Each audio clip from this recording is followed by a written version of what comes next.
আজকে ছিল শনিবার, তো শনিবারে দেখো দুপুরবেলা নিরামিষ তরকারি ভাত সোয়াবিন সব হয়েছে। তো রাত্রিবেলা ভাবলাম কি ওইগুলো আর খাবো না, তো একটু লুচি খাবো।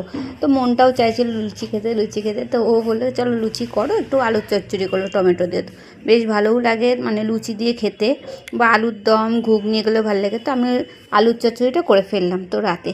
তো আমার দেখো একটার পর একটা ভাজা হয়ে গেছে, আর মা এখানে মেখে দিয়েছিল, আমি তো মাখতে জানি না। তো মা মেখে দিয়েছিলাম, লুচিগুলো ভেজেছি। তো ওকে দেখো গুছিয়ে দিয়েছি। তো তারপরের দিন দেখো পুজো আসছে, তো বাড়িঘর তো গুছাতেই হয় আর ঝাড়তে হয়, প্রত্যেকটা বাড়িতেই ঝাড়ো।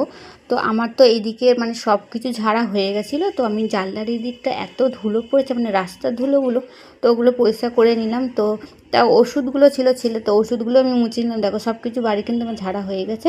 তো ওষুধগুলো আমি মুছে নিলাম, মুছে এবার সব সাজিয়ে গুছিয়ে রাখবো। তো পুজো সামনেই। তো তোমাদের কটা জামা হয়েছে আমাকে কিন্তু অবশ্যই কিন্তু কমেন্ট করে জানি। আমার কিন্তু এখন একটাও হয়নি।